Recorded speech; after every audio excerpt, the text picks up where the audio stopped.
வணக்கம் எல்லாருக்கும். இப்போ தான் இன்னைக்கு காலையிலேருந்து செம்ம சந்தோஷமாக இருந்துச்சு. என்ன நடந்துச்சுன்னு எல்லாருக்குமே தெரிஞ்சிருக்கும்.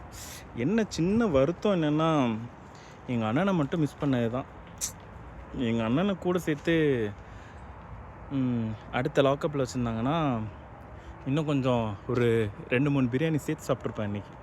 அந்தளவுக்கு இருந்துச்சு. எதுக்கு நம்ம வந்துட்டு நம்மளாக பேசி ஒன்றும் பண்ண தேவையில்ல. அவனுங்களே பேசி அவனுங்களே குழி தோண்டி அதிலே படுத்துட்டு போயிட்டு வரேன், டாட்டா, பாய் பாய் அப்படின்ட்டு போயிடுவானுங்க. அந்த மாதிரி தான் வந்தோமா பேசினோமா அப்படின்னு போகணும்.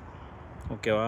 அதை தவிர்த்துட்டு இங்கே இது வந்துச்சு இங்கே இது வந்துச்சு அப்படின்னு பேசக்கூடாது. பட் கரெக்டான மூவு. ஓகேவா? மூவ் இந்த சென்ஸ் வந்துட்டு எதுக்காக நான் அப்படி சொல்கிறேன்னு வச்சுக்கோங்களேன். இதுவும் பண்ணேன்னு வச்சுக்கோங்க, இன்னும் நிறைய பேர் பேசிட்டு தான் இருப்பானுங்க. ஓகேவா?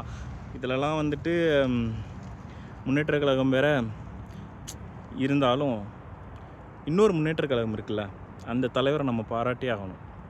போனார், தோத்துட்டார், போய் அவர் பாட்டில் வீட்டில் உட்காண்ட்ருக்காரு. ஏதாவது ஒரு நியூஸ் கொடுக்குறாரா, ஏதாவது சர்ச்சையில் வராரா, அவர் வேலையை பார்க்குறாரு.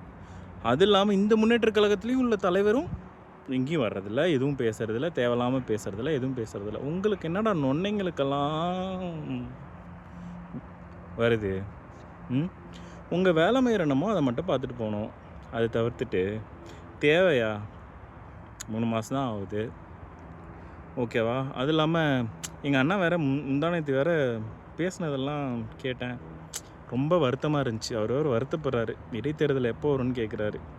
நாளைக்கே வச்சுட்டா கூட எங்கள் அண்ணன் வந்துட்டு இடைத்தேர்தலில் 10 தொகுதி இருந்துச்சுன்னா 20 ஜெயிச்சு எங்கள் அண்ணன் நிரூபித்து காட்டுவார். நான் அதுக்கு தான் வெயிட் பண்ணுறேன். ஓகேவா?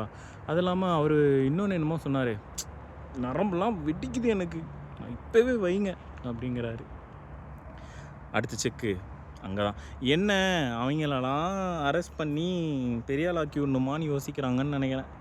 எனக்கு அப்படி தான் தோணுது. உங்களுக்கு எப்படி தோணுதுன்னு கொஞ்சம் சொல்லிட்டு போங்க, புரியுதா?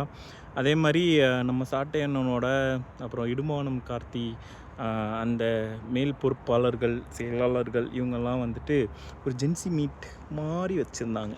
அதுக்கு பதில் சொல்லிட்டு இருந்தார். என்னம்மா சமாளிக்கிறாரு. போடா விஜய், வாடா விஜய், இதெல்லாம் சொன்னதெல்லாம் வந்துட்டு ஒரு மரியாதையாக சொன்னாராம். அதனால் இதெல்லாம் நம்ம வந்துட்டு மரியாதையாக கேட்டுக்கலாம். இதுக்கப்புறம் எப்படி மரியாதை கொடுக்கணுமோ அப்படிலாம் கொடுங்க. ஒரு பையன் கமெண்ட்டில் வரமாட்டானே, ஏன்னா வந்தீங்கன்னு வச்சுக்கோங்களேன், அப்புறம் நான் சும்மா இருக்க மாட்டேன்டா, ஃப்ளைட்டு போட்டு வருவேன்டா சொல்லிட்டேன். கமெண்ட்டில் வந்து கதற